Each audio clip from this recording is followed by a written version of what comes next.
¿Cómo están muchachos? Volvimos nuevamente con el martes de la alegría. ¿Cómo han estado ustedes? Espero que muy bien. Listos ya, estamos casi a puertas del examen.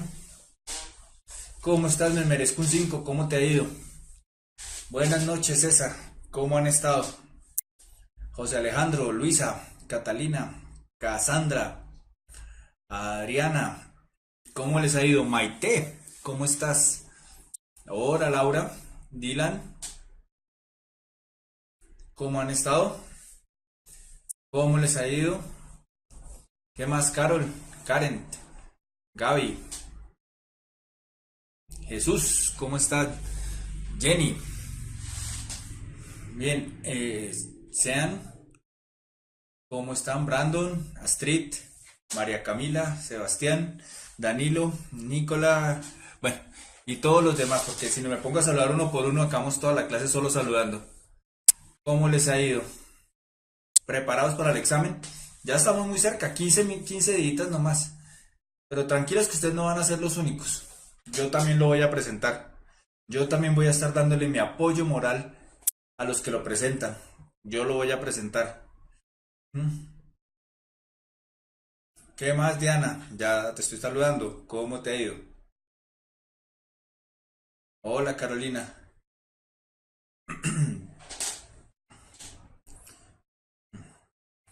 Bien. Sabroso. Vamos a presentar el examen todos. Bien. Me alegra mucho. Quiero felicitarlos de antemano porque no todo el mundo toma tiempo para un trabajo autónomo que es el que estamos realizando aquí. ¿Mm? Entonces, no, Laura, tú no eres mala para Laura Vanessa, para separarlo de Laura. No eres mala. Revisa los videos y verás que nos va a ir muy bien. Sí, me llegaron varias preguntas, Natalie. Creo que las tuyas no las alcancé a poner en esta presentación, pero sí me llegaron tus preguntas. Igual vamos a tener hoy clase de repaso y dentro de 8 días vamos a volver a tener clase de repaso. Por favor, si me envían preguntas, no me las van a enviar el mismo martes porque no alcanzan a salir en la presentación. Último plazo para recibir preguntas, el lunes al mediodía. ¿Listo? Claro, Carolina. El correo es biología, me lo escribo acá.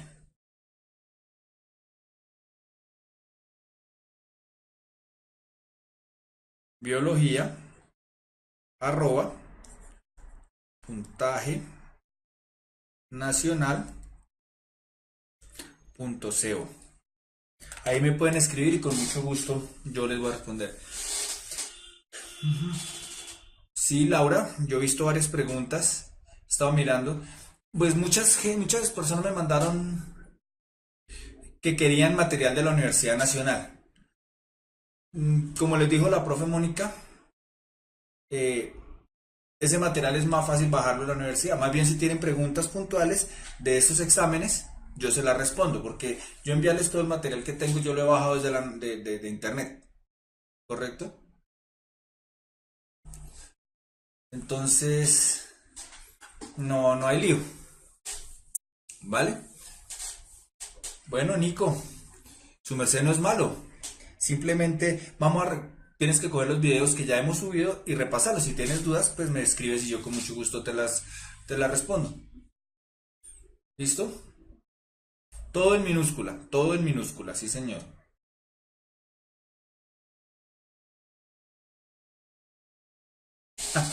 Sí, son hermanas, son hermanas. ¿No se les hacían parecidas? Parecen gemelas. Bien. Yo tengo, no me las reenvíes, yo las tengo ahí.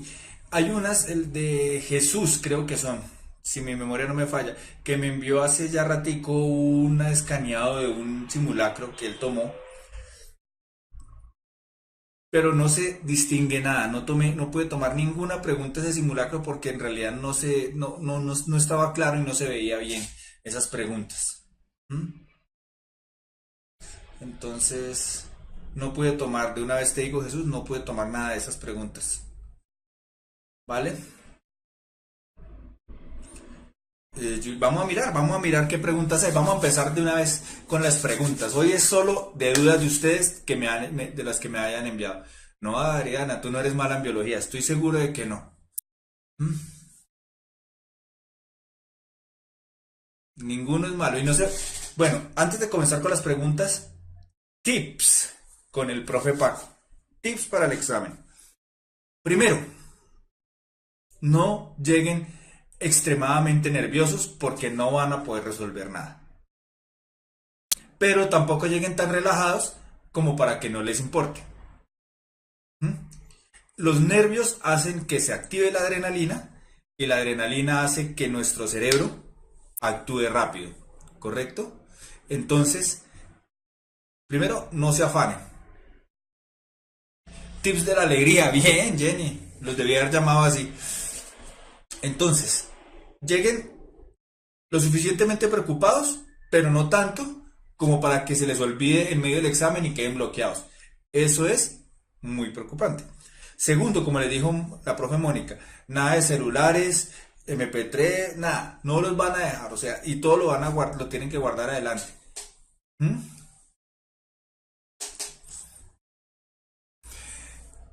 Recuerden que ustedes pueden ir nerviosos, pero ustedes se han preparado y eso es muy bueno. O sea, ustedes les llevan una ventaja a aquellos que no se preocuparon nunca por ese examen.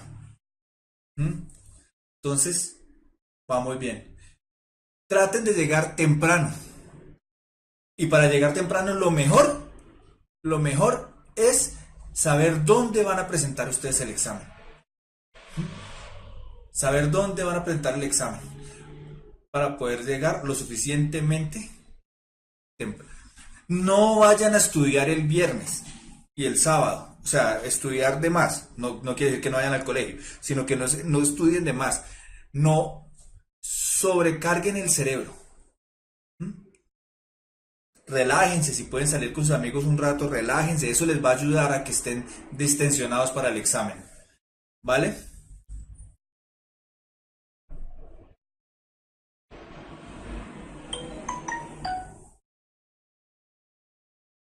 Entonces no vamos a escuchar la palabra ICFES, Anthony. Escuchemos la palabra saber 11. Y listo. ¿Vale? Bien. Entonces vamos a comenzar con las preguntas. Esta pregunta me la envió Brandon Silva. Ya hace bastante tiempito. Entonces vamos. Brandon, ¿estás por ahí? Yonok. Hagamos una cosa, envíamela al correo y te la respondo dentro de 8 días, ¿vale? Para que no se me vaya a olvidar. ¿Mm? Bien, un par de días. Con que el viernes ya no estudien para allá, ya el sábado pueden dejar tranquilo, hacer otras cosas para que se despejen. Hola Brandon, bien, esta la enviaste tú. Dice, la membrana celular permite el paso de sustancias de una forma selectiva. El mecanismo físico correspondiente al paso de moléculas, átomos o iones desde una solución de mayor concentración a una de menor concentración recibe el nombre de...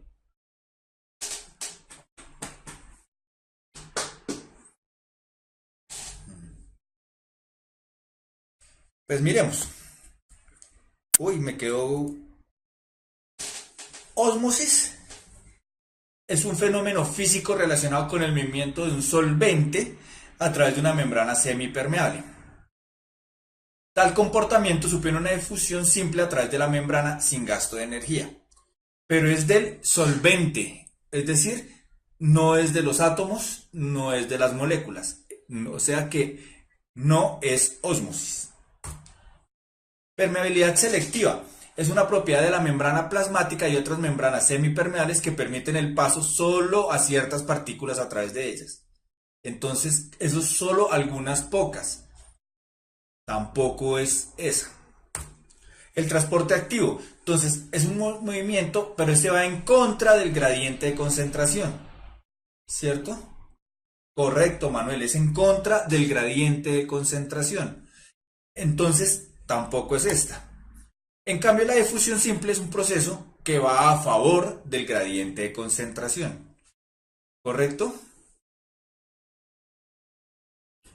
La respuesta, entonces, a esa pregunta, ¿cuál va a ser? La D. Es muy sencillo. Eso ya lo habíamos visto, ¿cierto? Recuerden, transporte activo, hay un gasto de energía. Transporte pasivo sin gasto de energía y va a favor del gradiente de concentración.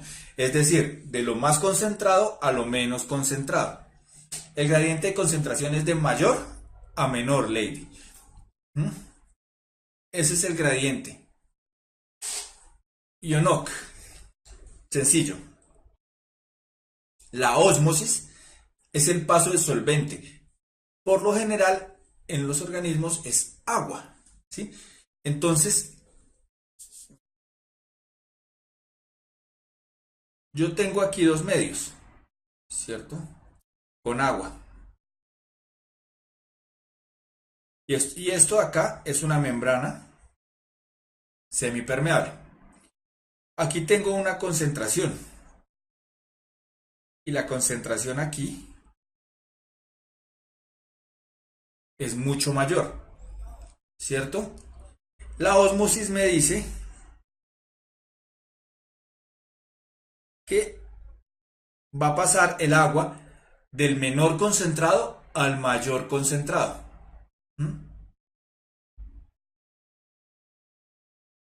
Tratando de igualar las concentraciones, pero agregándole más agua.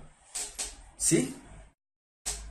Cualquier solvente, no necesaria, la solución puede ser cualquier cosa, puede ser cualquier solvente, en especial agua. ¿Correcto? En cambio, la difusión lo que hace es que estas moléculas pasen hacia el otro y se genere una entropía, es decir, un desorden de moléculas. ¿Mm? Entonces, esa es la diferencia entre ósmosis y difusión. La difusión va a favor del gradiente y la ósmosis es el solvente en contra del gradiente. ¿Correcto? Sí, Laura, correcto. Esa es la diferencia. Por eso la respuesta es difusión. ¿Claro? ¿Claro, Brandon?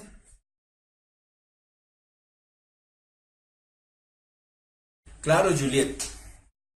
Muy sencillo, porque la ósmosis es el paso del solvente en contra del gradiente.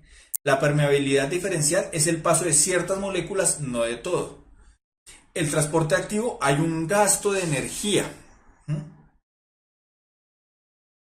en contra del gradiente. Y difusión, ese sí es a favor del gradiente de concentración.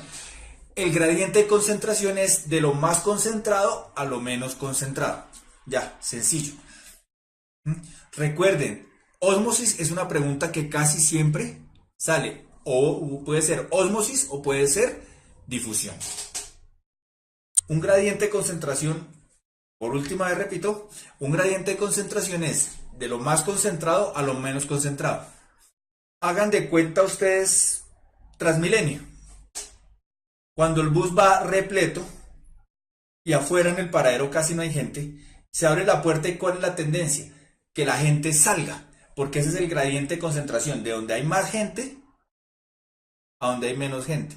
Cuando va en contra del gradiente de concentración, hay un gasto de energía. ¿Por qué? Porque los que están afuera tienen que empujar. Ahí sería transporte activo. ¿Sí me hago entender? La ósmosis sería, para aplicar el mismo ejemplo, sería que abren las puertas y entra el aire y sale. ¿Sí me hago entender? Es decir, el solvente entra y no sale los solutos. Entonces, el gradiente es de mayor concentrado a menos concentrado, en contra del gradiente de menos a más. Sí, la idea es encontrar un equilibrio, Henry. Bien, esta pregunta la envió Linda. ¿Estás por ahí, Linda?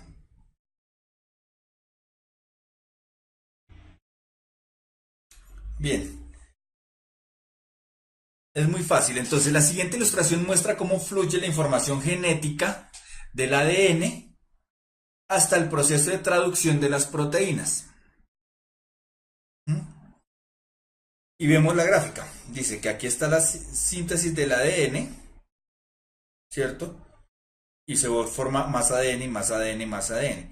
Después aquí hay un proceso que no sabemos cuál es, que pasa de ADN hacia ARN. ¿Mm?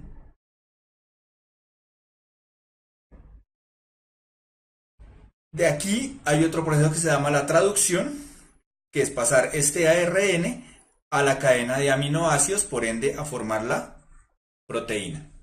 ¿Correcto? Entonces dice, de acuerdo con la información anterior, es correcto afirmar que después de la síntesis del ADN se lleva a cabo el proceso de... ¿Qué proceso se llama este? Síntesis de aminoácidos, síntesis de ARN, síntesis de lípidos, síntesis de enzimas. Pues es muy fácil si vemos que aquí está ADN y aquí ARN, pues es la síntesis del ARN, es la B. ¿Correcto? Porque los aminoácidos se sintetizan después de haber fabricado el ARN. ¿Correcto? Lo primero que viene es, yo cojo mi información del ADN y la tengo que, exacto, se llama transcripción, no, transcripción. Y es coger mi ADN y transcribirlo en ARN. Y después, es decir, yo aquí transcribo,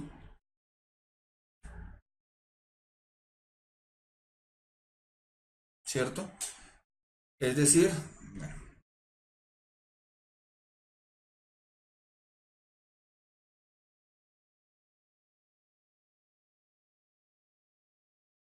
para escribir el nombre,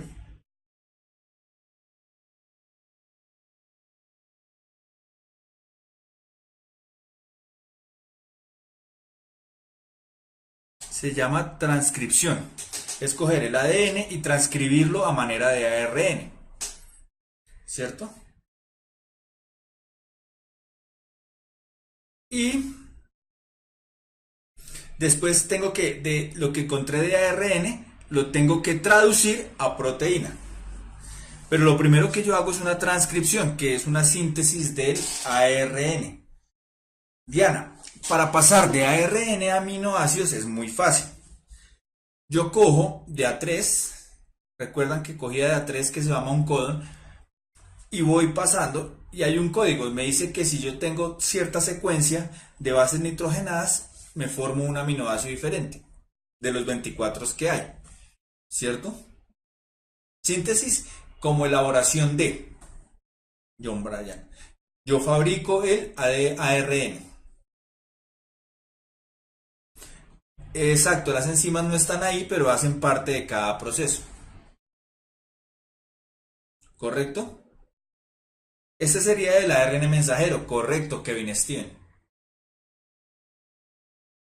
Transcripción es pasar ADN hacia ARN.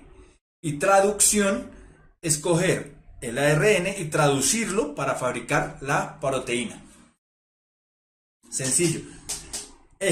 Vuelvo y repito. Casi siempre sale una pregunta de transcripción o de traducción. ¿Correcto? Entonces tienen que tener muy claro esto y los códenes. De pronto la próxima clase traigo un ejemplo nuevamente para hacer la traducción de una proteína y cómo se da.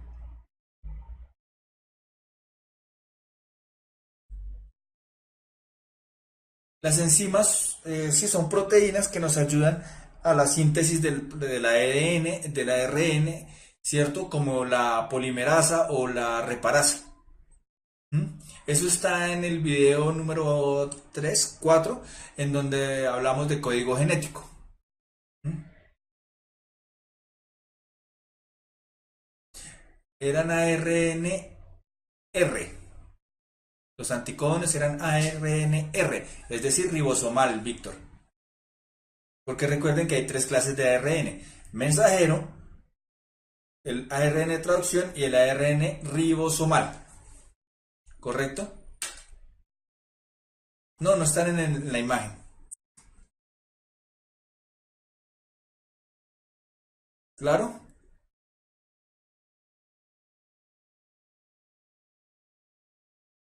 Sí, no están en la imagen, pero están participando en todo este proceso. Entonces yo la próxima clase les voy a traer un ejemplo, pero te voy a encomendar a ti, Juliet, que me envíes el correo para yo acordarme y ponerlo en el ejemplo. ¿Listo? Tú me envías el correo diciendo, profe, recuerde poner un ejemplo de código genético y yo ya me acuerdo. ¿Listo?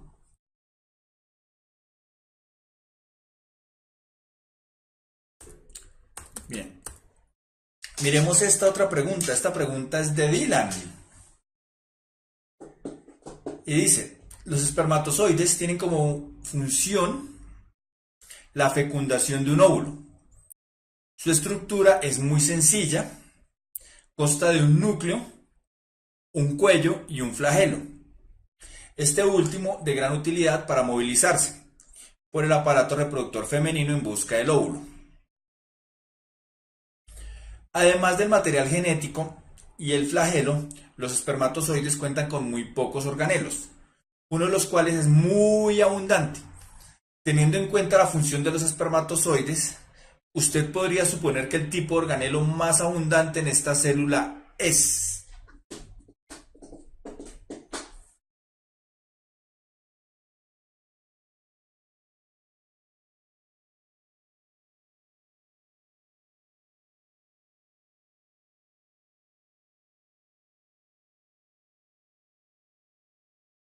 Bueno, casi todos están por A.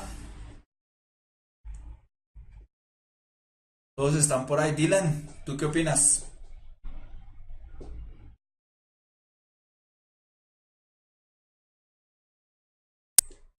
Entonces vamos a mirar. Recuerden, la mitocondria se encarga de la respiración celular,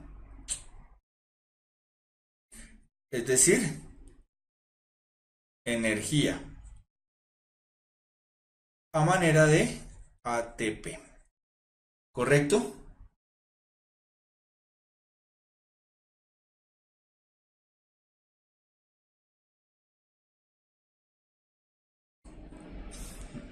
Los lisosomas se encargan de qué? De la digestión. Es decir, de la degradación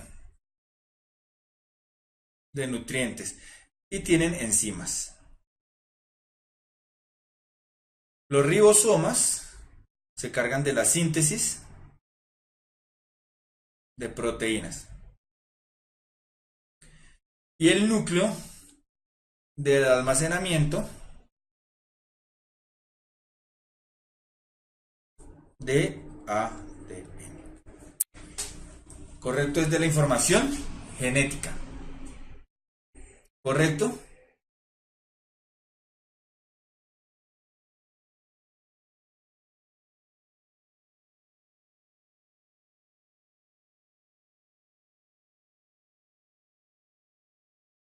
¿Listo? Entonces, ¿por qué que Jonathan Camilo?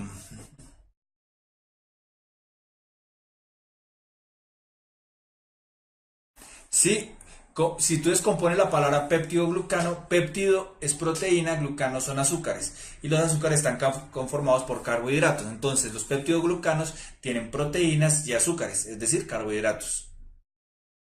Y los aminoácidos son, las proteínas son aminoácidos. Entonces, tiene aminoácidos y carbohidratos. ¿Correcto?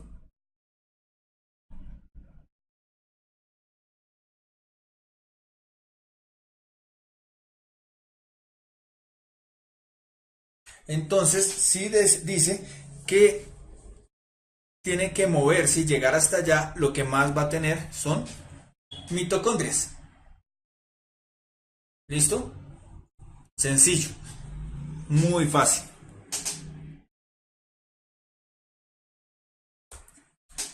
Esta pregunta me la envió Jamer Estupiñán. Entonces dice, de las siguientes vías, aquellas que con mayor probabilidad le permitiría a una proteína de membrana ir desde su sitio de síntesis hasta el sitio donde es funcional, es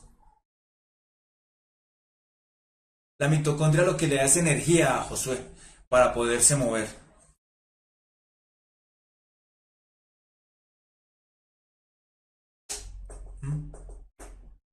Correcto, el núcleo no sería lo más abundante.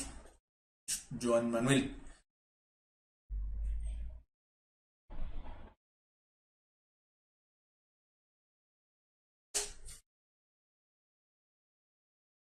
Bien, miremos esta entonces. Aquí esto es básicamente para que sepan ustedes cómo es el camino, cómo se fabrican las proteínas. Entonces, primero, ¿dónde se van a fabricar las proteínas? En el retículo endoplasmático rugoso. Porque recuerden que es rugoso porque tiene muchos ribosomas pegados en él, es decir, fabrican las proteínas. Entonces, ¿dónde se va a fabricar la proteína? En el retículo endoplasmático rugoso. ¿Correcto? Entonces, descartamos las que no comienzan con el retículo endoplasmático. ¿Correcto?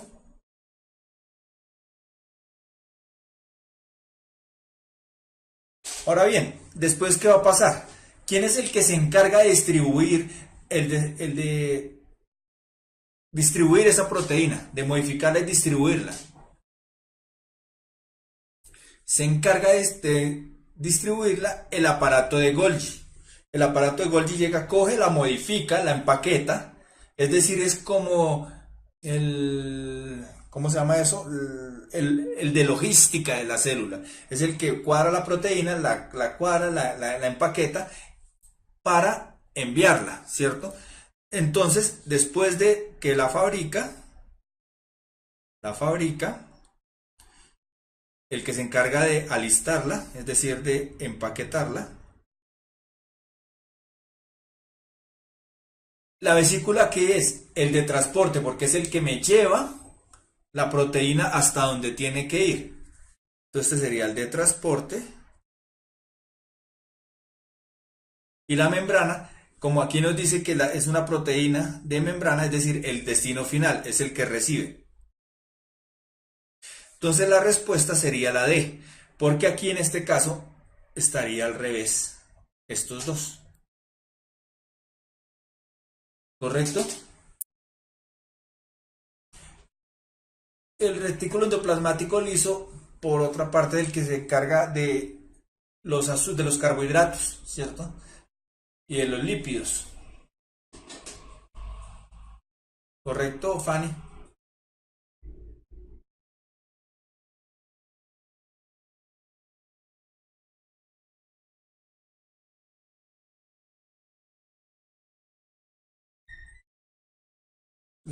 Camilo, el retículo endoplasmático es el que empaqueta, pero entonces, el retículo endoplasmático es el que fabrica, ¿cierto? El rugoso fabrica las proteínas, los otros son fabricados en el retículo liso. La síntesis de lípidos se hace en el retículo endoplasmático liso, ¿correcto?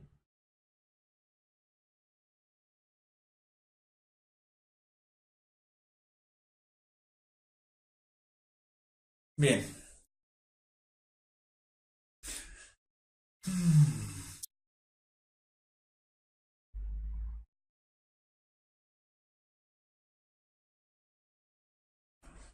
Las bacterias, Camilo, o sea, las bacterias tienen una capa de peptidoglicanos de alta densidad.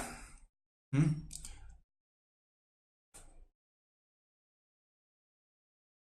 ¿Cierto? Entonces, pero eso ya es hilar muy fino. Eso no les va a servir a ustedes para el examen del saber. ¿cierto? Ya son preguntas muy puntuales. Bien. ¿Alguna duda con esta? Asimismo, Jamer me envió esta otra pregunta. Jamer me envió esta otra pregunta. La transcripción y la replicación del ADN son procesos fundamentales para el funcionamiento de una célula. ¿Mm? La transcripción es el primer paso hacia la síntesis de proteínas y la replicación es fundamental para la duplicación del material genético, previa a la reproducción celular. Entre las siguientes opciones es común a los dos procesos el hecho de que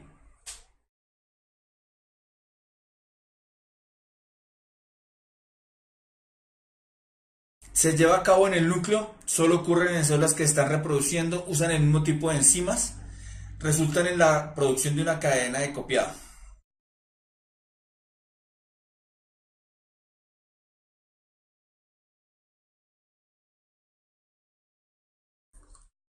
Correcto. El ADN no sale del núcleo, correcto. Y como el ADN no sale del núcleo, yo lo tengo que transcribir en dónde? En el núcleo. Entonces la respuesta es la A. Si ven que es muy sencillo, ustedes están pero volando para biología. Mejor dicho, les va a ir excelente, excelente en biología. Van volando. Y la traducción en el citoplasma, en que no tanto en el citoplasma, los ribosomas, Neider.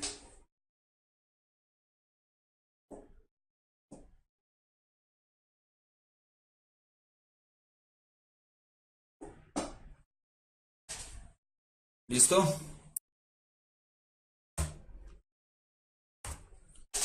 Esta me la envió Catalina García. ¿Estás por ahí? Esta me gusta porque a mí este tipo de genética me gusta, estas preguntas me encantan. En una especie de pato se puede encontrar individuos con cuello corto e individuos con cuello largo. En esta especie se encuentra una mayor cantidad de patos con cuello largo.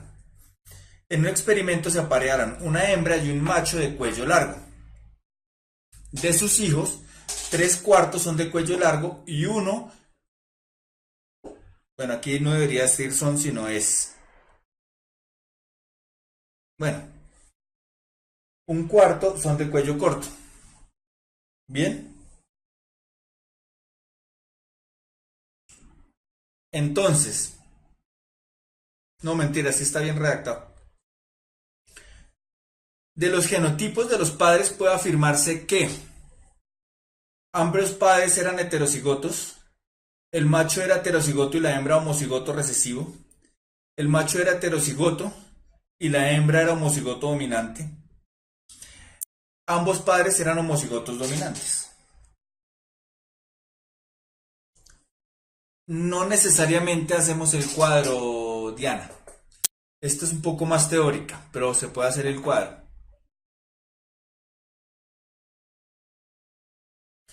La primera que descartamos, ¿cuál es? La primera que descartamos es la D. ¿Por qué descartamos la D? Por la primera ley de Mendel.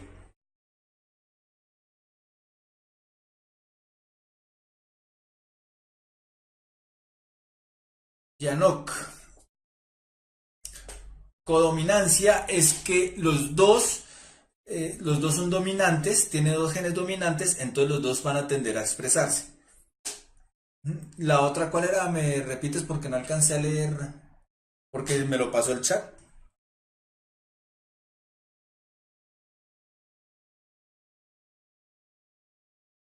Correcto, la primera ley de Mendel dice que si yo tengo dos homocigotos, la siguiente va a ser igual. Toda la siguiente generación es igual. Y aquí vemos que está diferente.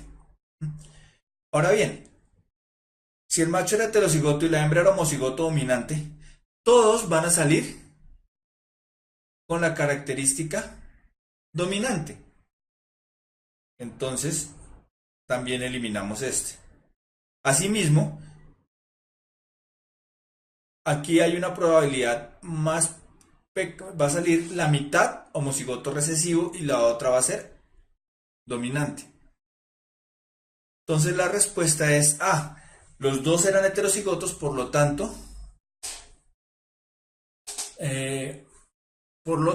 eh, la respuesta es la A.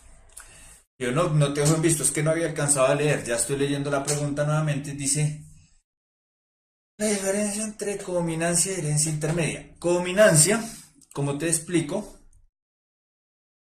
es cuando tengo dos genes dominantes, los dos van a expresarse. Herencia intermedia es que no se transmite todo el carácter, ¿correcto?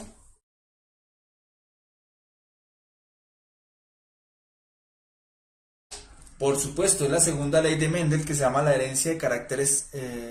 Recuerden las tres leyes de Mendel. La primera ley, la ley de la uniformidad, en donde dice que si yo tengo raza pura, los siguientes hijos la siguiente generación salen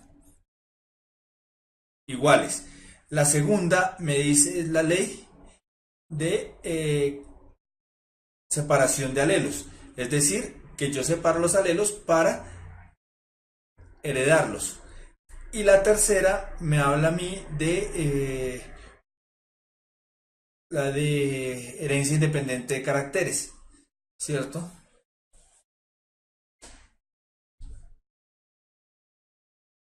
No, por convención, Camilo, siempre se pone primero la mayúscula. Siempre se pone primero la mayúscula. Por convención, porque es dominante. ¿Correcto? Entonces, si ustedes hubieran querido hacer para explicarlo, entonces, si yo tengo, empiezo a jugar, si yo tengo dos heterocigotos, ¿cierto? Y los separo, este va a ser AA. ¿Correcto? En donde vemos que fenotípicamente estos tres salen de cuello largo y un cuarto con cuello corto. Ya, listo. Solo haciendo para el primero ya sabíamos que era la A. ¿Correcto? Si miramos las otras, decimos que el macho es heterocigoto y la hembra homocigoto recesiva. ¿Cómo me da este?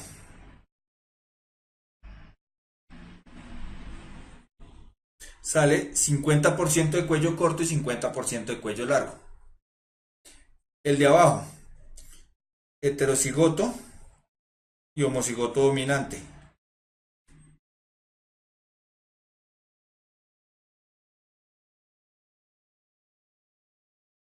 Todos salen de cuello largo. Y por último tenemos, ambos eran homocigotos dominantes, pues esa ni siquiera tenemos que hacer. Si son homocigotos dominantes, ya sabemos que la siguiente generación va a ser homocigoto dominante, el 100% salen de cuello largo. ¿Listo? Sencillo para explicarlo teóricamente y cómo lo haríamos con cuadros de Punnett. Camilo, la diferencia entre A mayúscula y A mayúscula A minúscula es que el primero, este, esto quiere decir que es homocigoto dominante. Este quiere decir que es homocigoto recesivo. Y este quiere decir que es heterocigoto, pero se expresa el dominante. ¿Correcto?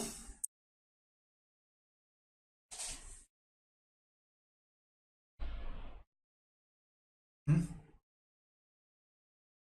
Sergio, homocigoto que tengo la misma característica para ese gen, tanto el padre como de la madre.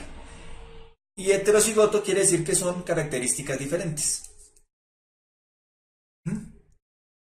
Siempre voy a tener, siempre voy a tener, siempre voy a tener, ahora se me fue la paloma.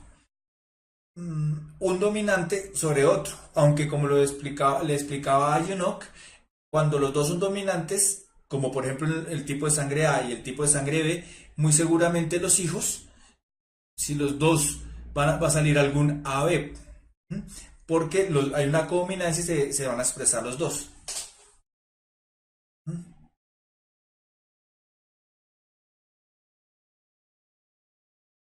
¿Qué necesitas, Juliet? Con mucho gusto yo te explico si me dices qué necesitas. Exacto. Homocigoto, doble A mayúscula significa dominante. Doble A minúscula también es homocigoto, pero es recesivo. O sea, este y este son homocigotos. Estos dos son homocigotos, pero este es dominante y este es recesivo. ¿Correcto? Y heterocigoto es este, cuando las características son diferentes. ¿Listo?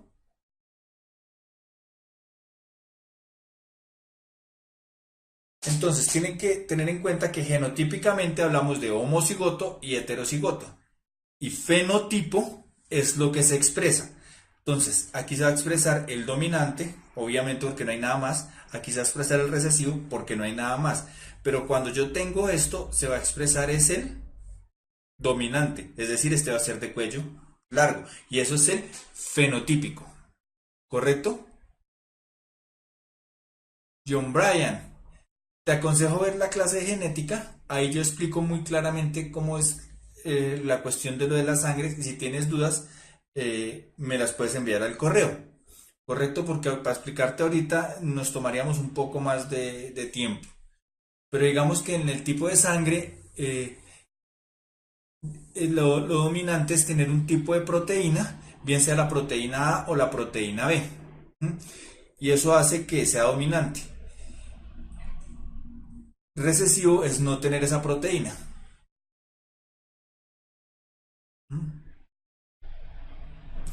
Entonces, recesivo es que no se va a expresar simplemente cuando no hay un dominante. Queda latente. No es el que menos se puede presentar, es el que queda latente y se expresa cuando no hay un dominante. ¿Listo? Vamos a seguir. Esta la envió otra que envió Brandon. Entonces, se conoce como trombo al coágulo que puede obstruir parcial o totalmente los vasos sanguíneos. El trombo desencadena fenómenos como edemas y extensión venosa. La trombosis venosa ocurre generalmente en los pies, piernas y venas pélvicas, siendo muy peligrosa en las coronarias y las cerebrales. ¿Mm? Las causas de la trombosis pueden ser varias, incluyendo las variaciones en el metabolismo de los lípidos, principalmente del colesterol, que forman las ateronas, depósitos de grasa en el interior de los vasos sanguíneos. Estas al desprenderse pueden obstruir las venas y arterias. ¿Mm?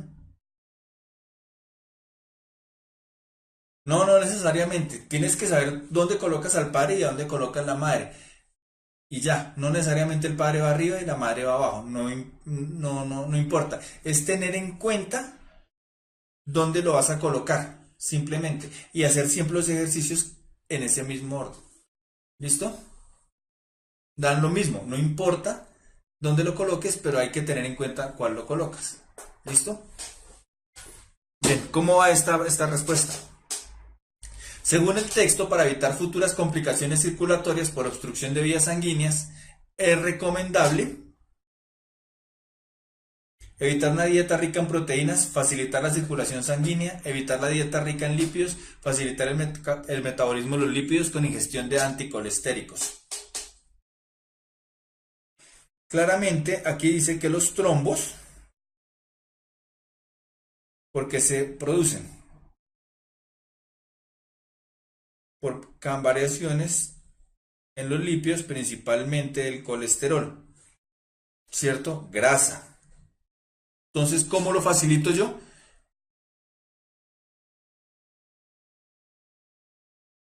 Pues evitando una dieta rica en lípidos. Los lípidos son grasas, Henry. Entonces, vamos aquí a entrar a un recorderis. Tenemos ciertas moléculas esenciales, ¿cierto? Tenemos los lípidos que me fabrican las grasas. Tenemos los carbohidratos que me fabrican aminoácidos y ¿qué? Perdón, los carbohidratos que me fabrican los azúcares, ¿cierto? Tenemos eh, los lípidos, carbohidratos y tenemos los aminoácidos que me fabrican las proteínas. Y ahí tenemos las bases nitrogenadas que me fabrican los ácidos nucleicos. ¿Correcto? Los anticolestéricos son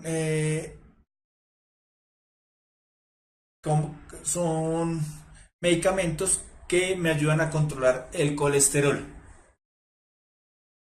¿Listo? Entonces, volvamos a repetir. Lípidos, grasas, aminoácidos, proteínas y carbohidratos, azúcares. ¿Cierto? Sencillo. Las enzimas son proteínas. Cassandra, las enzimas son proteínas.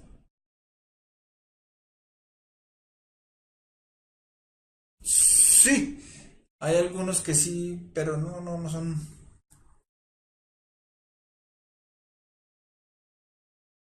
Y las bases nitrogenadas forman los ácidos nucleicos, Natalie. El ADN y el ARN. Daniel, es un muy buen análisis. Nunca mencionan los anticolestéricos en el texto. Y la pregunta arranca según el texto. ¿Mm? No necesariamente, John Bryan.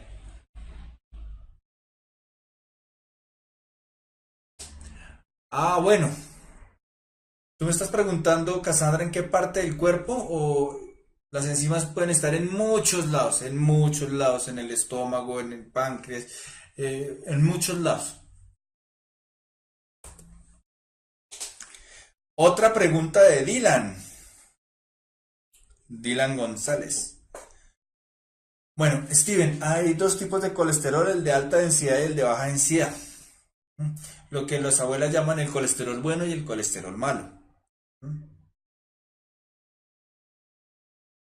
¿Cuál pregunta anterior, Diana? Por favor, la de genética.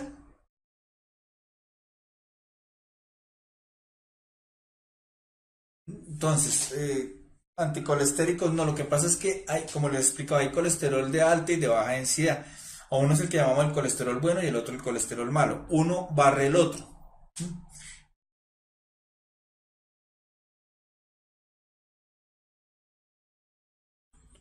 ¿Y qué duda tienes, Diana, de la pregunta de genética? Envíamela puntualmente al correo y yo te la respondo personalmente, ¿vale? Para poder continuar con la clase. Así lo llamaban las abuelas, el colesterol malo y el colesterol bueno. Eso en realidad es el colesterol de alta y el de baja densidad. ¿Mm?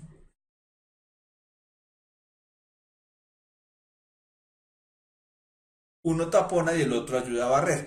Pero en realidad, cuando hay exceso de ambos, puede ser perjudicial. ¿Listo? Bien, las levaduras pueden obtener energía a partir de los azúcares por dos vías diferentes. Durante la fermentación, una pequeña parte de la energía química contenida en los azúcares es convertida en ATP, usado por la célula. Durante la respiración celular, una mayor cantidad de energía química pasa a ATP disponible para las células, como se muestra en las siguientes ecuaciones. La fermentación C6H12O6 produce 2 de CO2 más 2 de C2H5OH más 2 de ATP. Como ya vieron en química, esta que me está representando, esta molécula que es,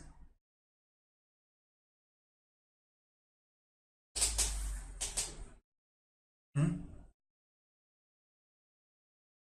Un alcohol, correcto, Dylan. Un alcohol. Anthony, hay que tener cuidado. Si estamos hablando de química orgánica, sería una base. Pero en química inorgánica sería una base. En química orgánica es un alcohol.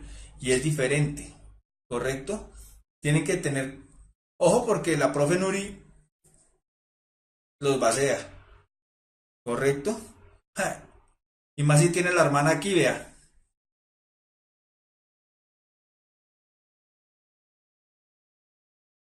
Entonces, en orgánica, esa SOH significa un alcohol. En inorgánica es un hidróxido, ¿correcto? Y claramente sabemos que la fermentación me produce alcohol. En la respiración tengo C6H12O6 más oxígeno que me va a producir C6CO2 más 6H2O más 38 ATPs. ¿Correcto?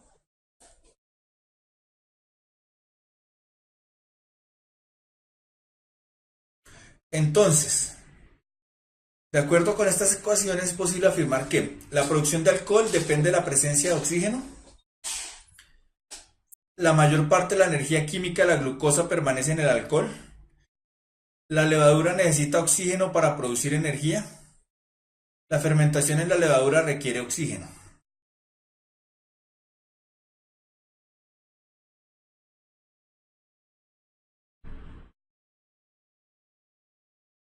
Correcto, Lefros.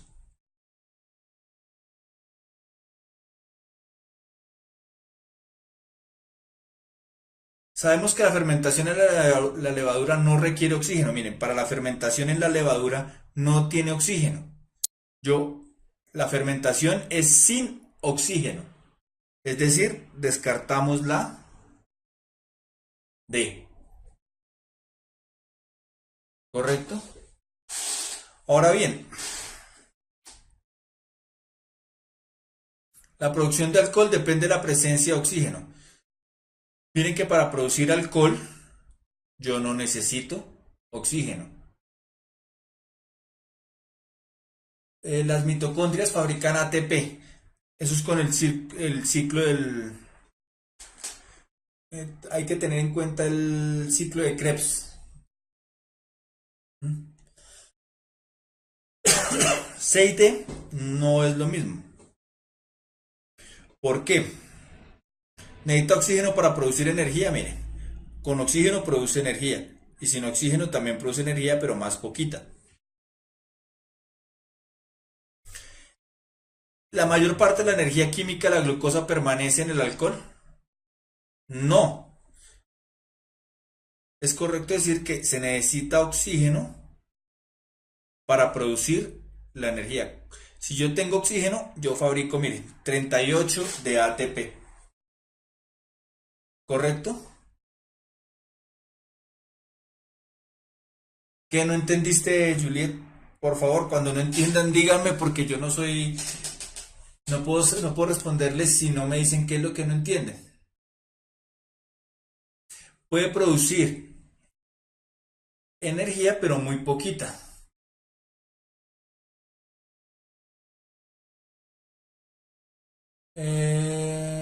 Sí, pero la fórmula es completa. C6H12O6, que esto es el azúcar. Esto es esta misma fórmula, que es el oxígeno. Cuando habla aquí que requiere oxígeno es este, el oxígeno del O2, las moléculas de O2, que llamamos oxígeno. El círculo de Krebs no, el ciclo de Krebs. Uy, es un ciclo por el cual yo fabrico la energía. Hay gasto de ATP, bueno. mm, para explicarlo mejor, sería bueno que me lo enviaras y yo lo pongo la próxima clase porque es un poquito largo de explicar. ¿Listo? Jonathan, si me envías el correo, yo con gusto te lo explico con más calma.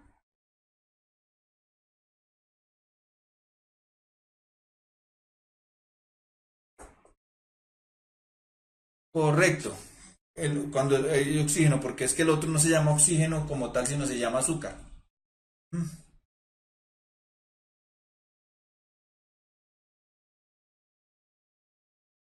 Bien. La energía química es azúcar, básicamente.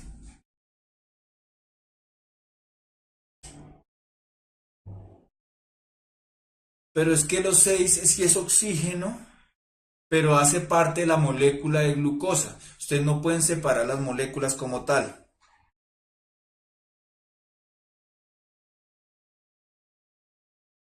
Listo, Juliet.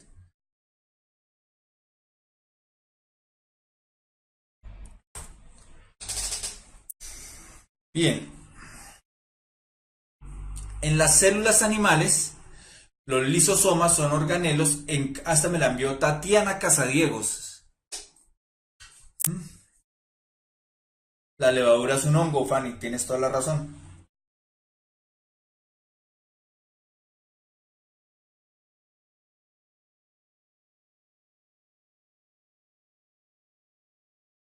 Las gónadas son las glándulas sexuales, Camilo, eso es otro tema. En las células animales, los lisosomas son organelos encargados de digerir con enzimas los nutrientes que la célula consume. Si todos los lisosomas de una célula se rompieran, ¿qué sucedería inicialmente a la célula? ¿Segregarían moléculas en su interior? ¿Perdería todo el agua al citoplasma? ¿No habría respiración celular? ¿No se formarían proteínas?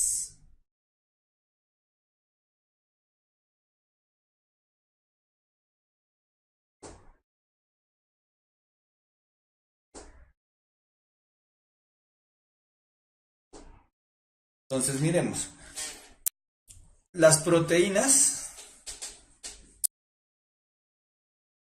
bueno, la respiración y las proteínas esto se fabrican son en los...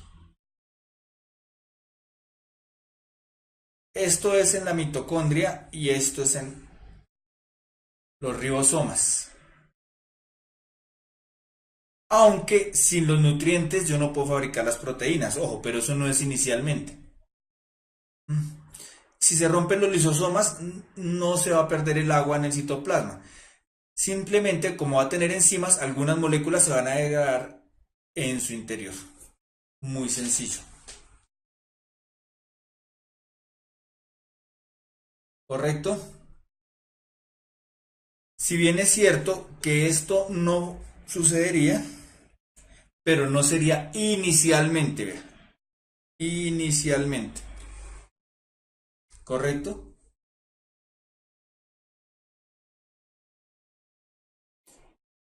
Las enzimas ayudan a degradar, es decir, a descomponer. Degradar es descomponer. ¿Correcto? Pero no inicialmente, Laura.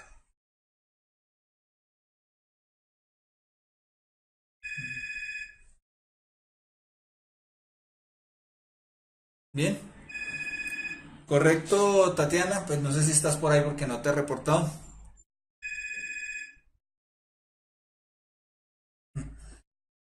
No soy yo el que debe contestar.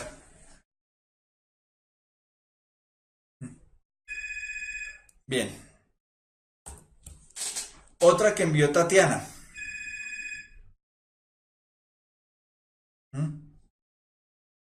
Entonces, en la nutrición, los elementos biogeoquímicos se integran a los organismos y forman moléculas orgánicas necesarias para la supervivencia. ¿Qué sucede con las moléculas orgánicas de un ser vivo que mueren por causas distintas a la depredación? Creo que están llamando de Lickes para decir que estas clases son muy buenas.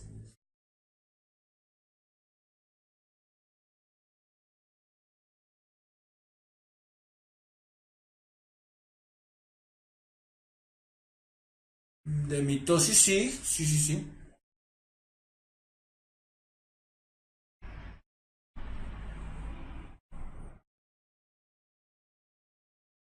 Bien,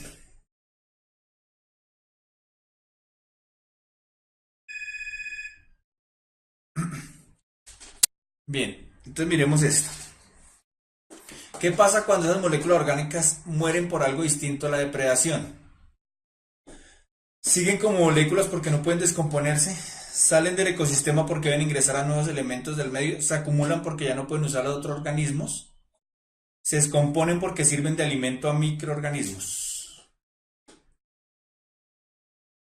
No lo puede decir mejor yo, Steven. Hacen parte de los ciclos biogeoquímicos. Entonces esas moléculas se van a descomponer y van a ingresar nuevamente al ciclo por la descomposición. ¿Correcto? Muy sencillo, muy fácil.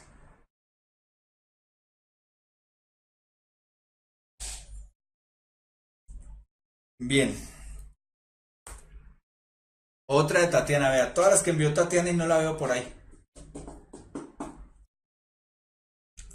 Las plantas vasculares poseen un sistema de transporte de los productos fotosintéticos, llamado floema. El floema transporta estos productos desde las hojas hasta los órganos subterráneos y de reserva, como las raíces, los tubérculos y los frutos. Con base en la información anterior, ¿por qué es importante que se lleve a cabo el transporte de azúcares a estos órganos de la planta?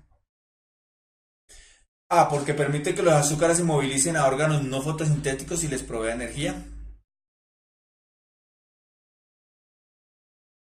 B, porque aporta azúcares a las raíces y expulsa dióxido de carbono por los frutos en el momento de la fotosíntesis.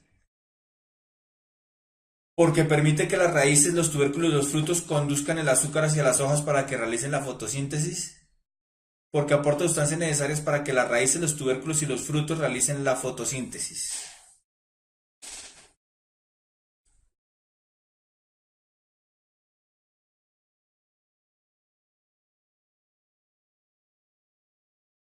Entonces, claramente, claramente, vamos a descartar dos que no nos sirven. Para que las raíces de los tubérculos y los frutos conduzcan el azúcar y realicen la fotosíntesis, no. Y porque aporta las sustancias necesarias para que las raíces de los tubérculos realicen la fotosíntesis, no. Esas dos las descartamos.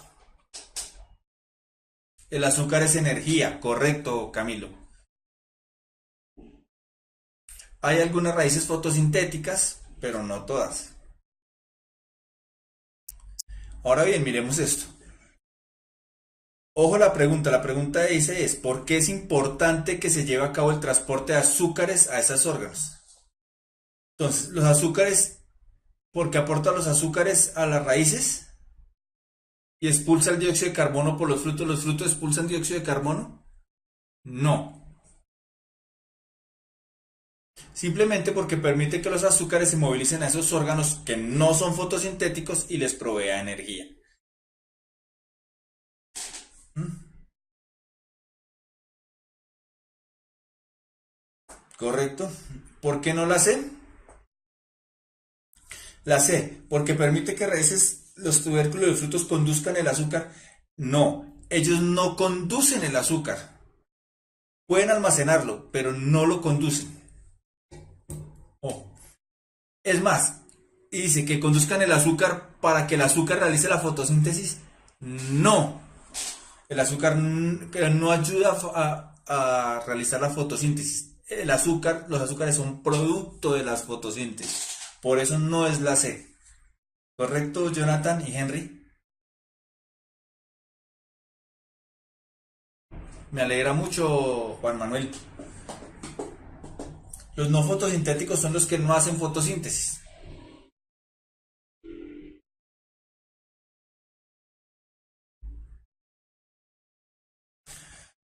El transporte de los productos fotosintéticos. ¿Cuáles son los productos fotosintéticos? Los azúcares. Es distinto a que se haga la fotosíntesis en esos órganos. ¿Correcto?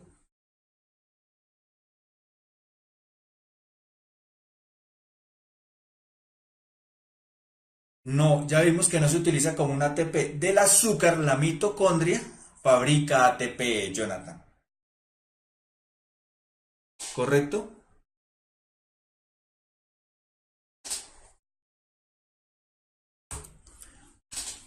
Otra de Tatiana, vea. Me envió varias, Tatiana. La hemoglobina es una molécula encargada de realizar el intercambio de gases en los alveolos pulmonares. La unión de la hemoglobina con el monóxido de carbono es más fuerte que con el oxígeno.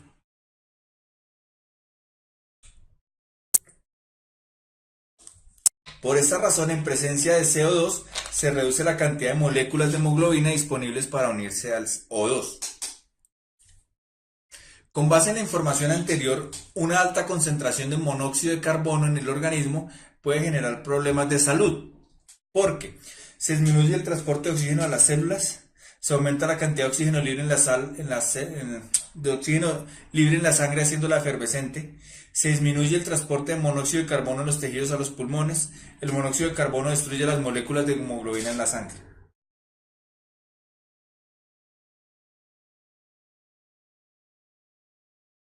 Señor Jonathan,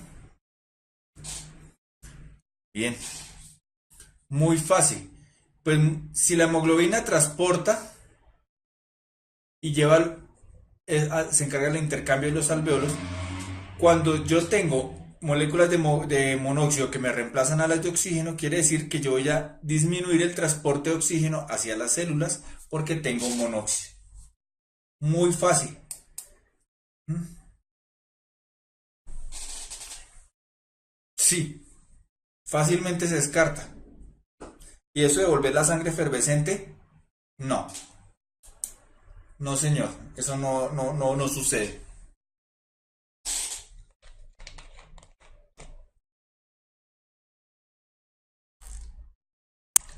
¿Cuál es la sí entre ATP y azúcar entonces?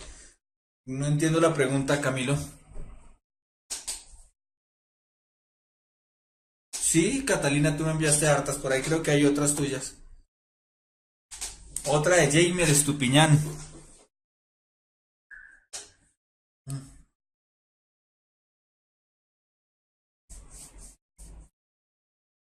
Teniendo en cuenta lo anterior, se podría suponer que la función de los neurotransmisores se puede ver alterada cuando la neurona presináptica no tiene receptores de membrana específicos para un neurotransmisor producido por una neurona posináptica. La neurona posináptica tiene una mayor variedad de proteínas de membrana que la neurona presináptica.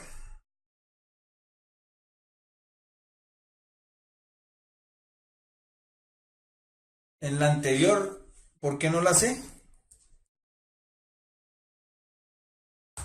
¿Cómo voy a disminuir el transporte de monóxido si lo que yo tengo es adherido el monóxido a la hemoglobina, Daniel?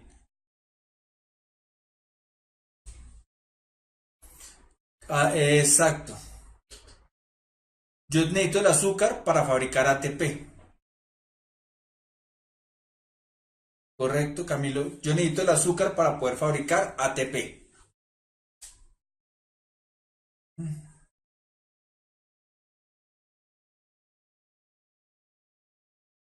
Bien, miremos esta. La neurona presináptica produce neurotransmisores que no tienen interacción química con las proteínas de membrana de la neurona posináptica. La neurona posináptica y la neurona presináptica tienen el mismo tipo de receptores de membrana.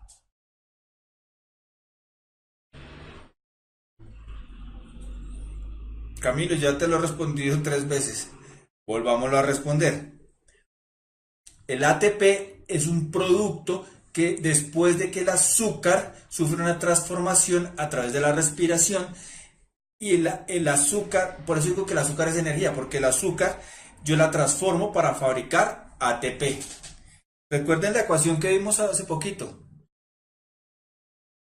C6H12O6 más O2 me fabrica mi CO2 más H2O más ATP. Esta simplemente usted la ven difícil. Presináptica, posináptica, neurotransmisor, receptor.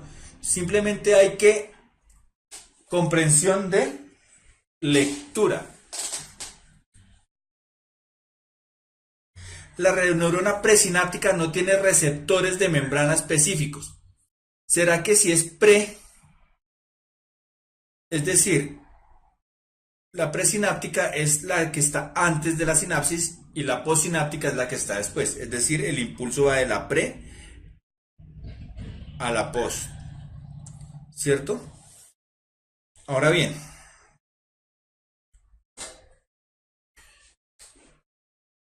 si la pre no tiene receptores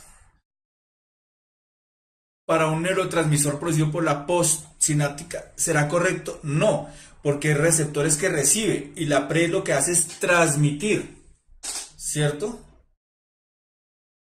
Es decir, eliminamos esta. La neurona postsináptica tiene una mayor variedad de proteínas de membrana que la neurona presináptica. ¿Qué tiene que ver que haya una mayor variedad de proteínas con lo otro? ¿Mm? La neurona postsináptica y la neurona presináptica tienen el mismo tipo de receptores de membrana. Eso no dice nada. Listo, por solo descarte de lectura, sabemos que presináptica produce neurotransmisiones que no tienen interacción química con la proteína de membrana. Sin que ustedes sepan qué es pre, post, qué es, lo que sí deben saber es qué es sinapsis, ¿cierto?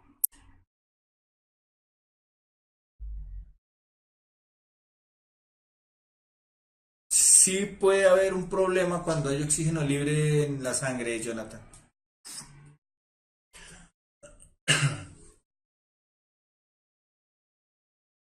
¿Listo? Valentina Mejía.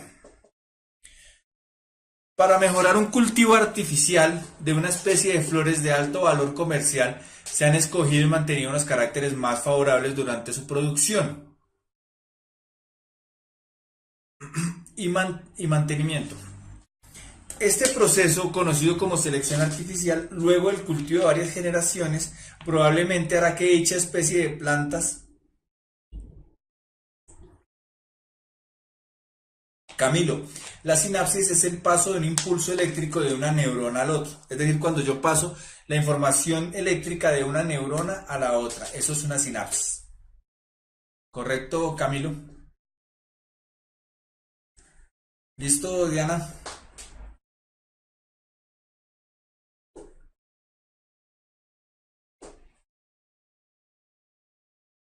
Miremos esta. Si yo tengo, voy a poner un ejemplo, una rosa y la quiero que sea roja. Entonces yo manejo genéticamente las rosas rojas para mezclarlas con rosas rojas y que fabriquen muchas rosas rojas. ¿Qué va a pasar al cabo del tiempo? Ya después la genética me va a dar que solo voy a tener rosas rojas, ¿cierto? Entonces, ¿qué quiere decir? Que ya no voy a tener una cantidad genética mayor, es decir, voy a reducir la variabilidad genética. De hecho, ¿tengo un alto valor de supervivencia? No. ¿Por qué? Porque una enfermedad puede acabar con todo porque no tengo variabilidad genética. Lo de las plagas, no. ¿Por qué? Porque lo mismo.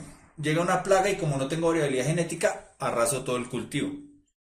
Y lo disminuye a su productividad, pues tampoco porque la producción va a ser mayor porque yo lo estoy seleccionando. Entonces la respuesta va a ser la C. ¿Correcto?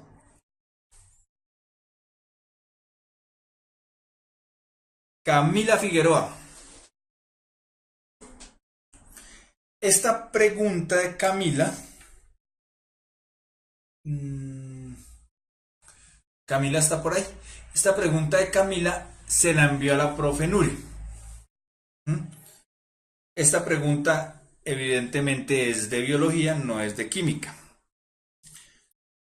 Entonces vamos a mirar. En un experimento se midió el peso de dos grupos de una misma especie de planta que creció en condiciones normales de luz, temperatura y nutrientes. Uno de los grupos creció en presencia de una bacteria y el otro creció en ausencia de esta. El estudiante tenía la hipótesis de que la presencia de la bacteria beneficiaría el crecimiento de la planta. ¿Cuál gráfica representa la hipótesis del estudiante?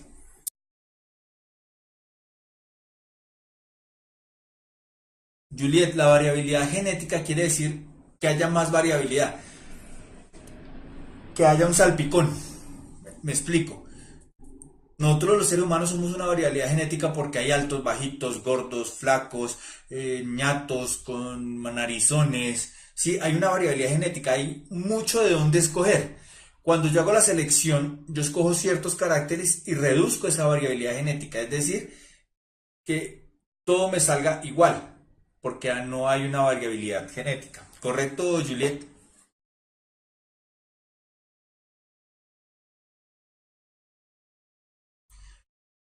Entonces, si miramos esto,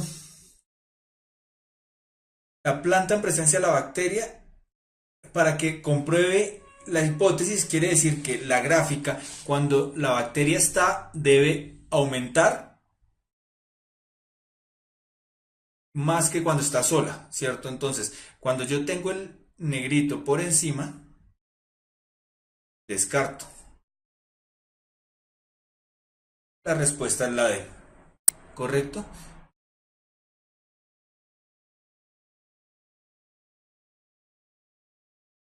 Correcto, Kevin, esa es la mejor. Entre la profe de lectura crítica y de química no hay tanta variabilidad genética.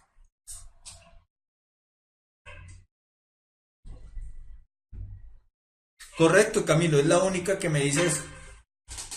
Estamos de acuerdo. Muy sencillo.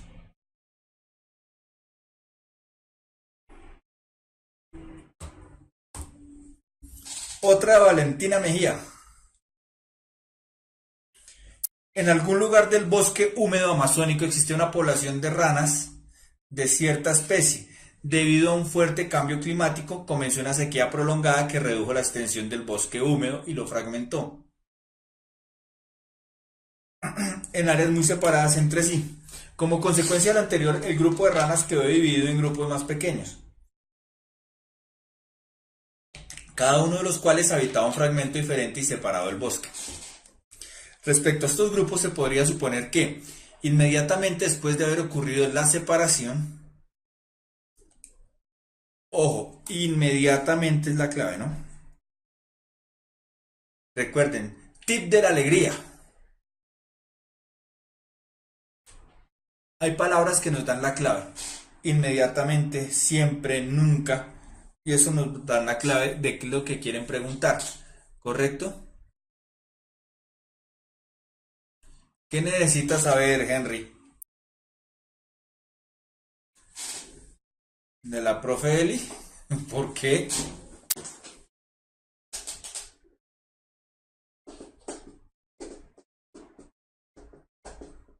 ¿Está cumpliendo años, Dylan? Bueno, feliz cumpleaños, Dylan.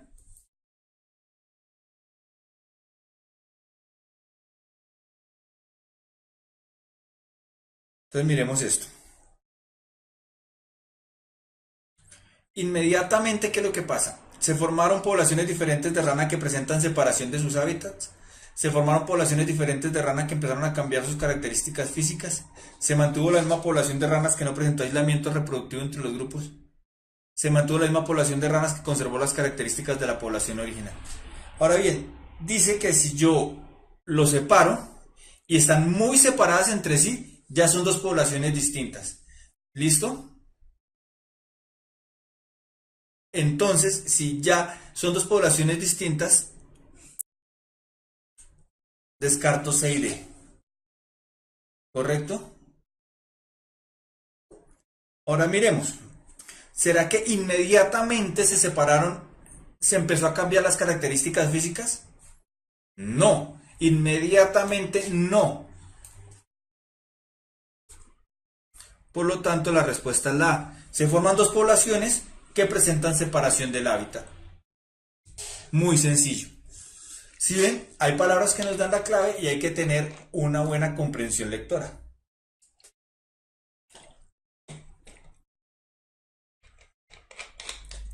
¿Qué no entendiste, Adriana? ¿Por qué descarte? Fácil, porque me dice el texto que yo fragmento el bosque y quedan dos áreas muy separadas. Al quedar en dos áreas muy separadas, no se puede llamar una sola población, porque recuerden que las poblaciones son de la misma especie de individuos que comparten un mismo hábitat. ¿Correcto? Entonces, si yo los tengo separados, ya no son la misma población, son dos poblaciones. Entonces descarto lo que me digan que tiene una misma población, ¿cierto? Ahora bien, apenas se separan, yo no puedo decir que empezaron a cambiar las características físicas. ¿Por qué? Porque eso tiene que pasar algunas generaciones para que las características físicas de cada una de las poblaciones cambie. Por eso descarto la B. Entonces, ¿cuál me queda? La A. Muy sencillo. ¿Correcto?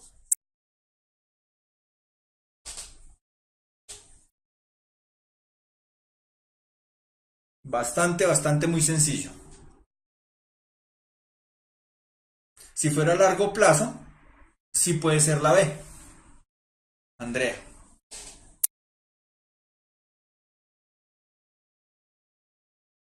Y ya cuando ya es mucho más largo plazo, se vuelven especies diferentes. Eso es lo que llamamos la especiación. Correcto, Andrea. Otra de Valentina.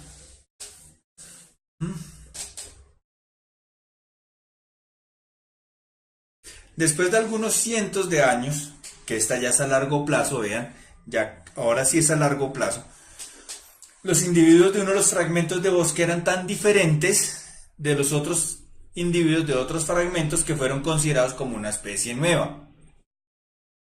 Tal cambio en sus características probablemente se debió a que siempre que existe una separación geográfica entre grupos de individuos de una especie, uno de los grupos origina una nueva especie. Algún cambio ambiental ocasionó que los individuos con ciertas características se vieran favorecidos y transmitieran estas a nuevas generaciones.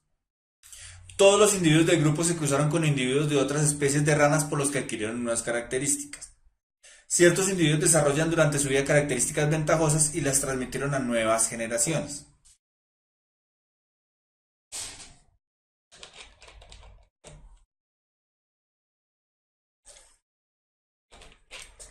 Aquí la respuesta es la B. ¿Cierto? Esto es lo que llamamos la selección natural. Correcto, Steven. Hoy estás, mejor dicho, volando.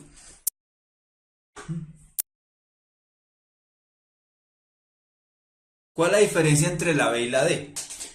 La B dice que ciertos individuos desarrollaron durante su vida características ventajosas y las transmitieron a nuevas generaciones.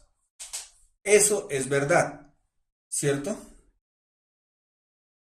Puede ser, pero ¿qué es lo que hace que esas características se vuelvan ventajosas? Que haya algún cambio para que se vuelvan ventajosas. Si son dos hábitats distintos, sí son dos poblaciones. Porque cuando hablamos que es para hablar de población, tenemos que estar en el mismo hábitat, Valentina.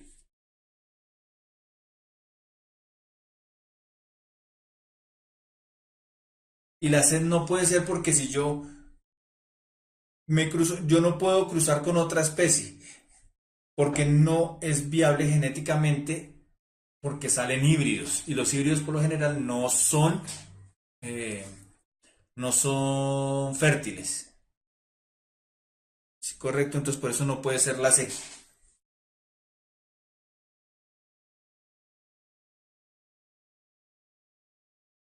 Correcto, Lefros, estamos de acuerdo. Ese es el concepto de el que tenía, ahora se me olvidó, Lamarck, que fue revalidado, pues ayudó a formar lo de Darwin, pero no del todo, porque ¿hmm? Hágale, lleguemos a 100 likes, faltan 6, denle like, vuélvame famoso.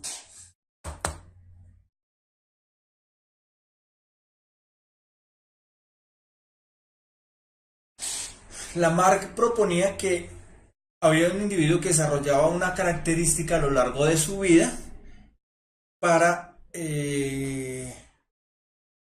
por decir algo, el cuello de la jirafa lo fue alargando durante su vida y esa característica se la pasaba a nuevas generaciones. Ya Darwin habla de presión y de selección natural, que es distinto. Él habla de que siempre hay algo que ve favorecido alguno otro, entonces el más adaptado, el que más se puede adaptar, es el que va a sobrevivir y esa característica tiene que ser heredable. Si no es heredable, no va a funcionar, no va a haber selección natural. Esas son las dos diferencias. ¿Mm? ¿Correcto? Bien.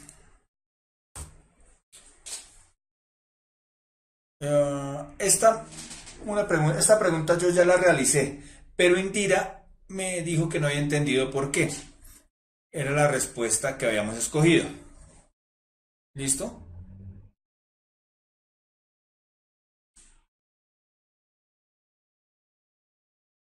Entre los años 1845 y 1852, todos los cultivos de papa de la isla de Irlanda fueron destruidos por una enfermedad producida por un hongo. Dos factores contribuyeron a la alta dispersión de la enfermedad. Uno, en Irlanda se cultivaba una variedad de papa. Dos, los cultivos de papa se encontraban aislados del resto del mundo, por lo cual solamente se reproducían entre sí. Desde el punto de vista genético, estos factores contribuyeron a la dispersión de la enfermedad porque el genoma del hongo se incorporó rápidamente al ADN de las papas. ¿Qué preguntaste, Jonok? No te vi. Entonces, el genoma del hongo se incorporó rápidamente al ADN de las papas y la enfermedad se transmitió genéticamente. Se redujo la variabilidad genética de los cultivos de papa, haciéndolos susceptibles a la epidemia. Ocasionaron un aumento en el número de cromosomas de las papas cultivadas, haciéndolas susceptibles a la epidemia. Produjeron una alta variabilidad genética, generando las plantas de papa muy diferentes entre sí y susceptibles a la epidemia. La respuesta ya sabemos que es la baja variabilidad, es lo que hace que haya un caos. Ya lo habíamos explicado anteriormente. ¿Correcto? Bien, entonces, jóvenes señoritas, me despido por hoy, ¿cierto? Les agradezco por haberme aguantado en el martes de la alegría sin break. Ese como el de las flores, Laura, correcto.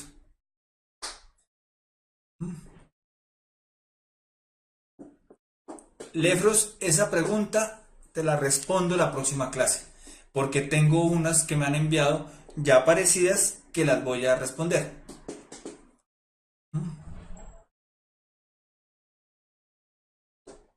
Entonces nos vemos. Que estén muy bien. Gracias, Laura. No me hagas sonrojar. Que estén muy bien. Nos vemos la próxima clase, que vamos a tener más clases de repaso para alistarnos para estar, vea, como cuchillas para el examen saber. ¿Listo? Las preguntas, recuerden, las envían a biología@puntajenacional.co.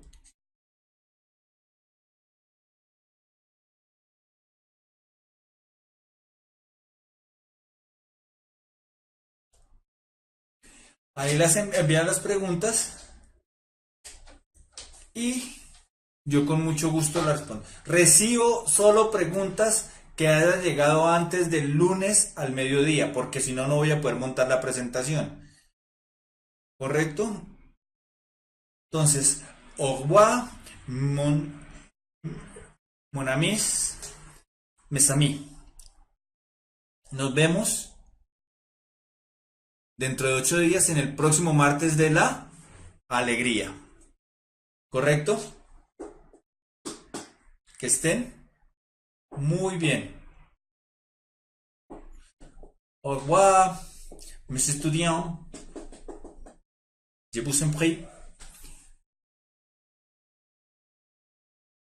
Bien, nos vemos.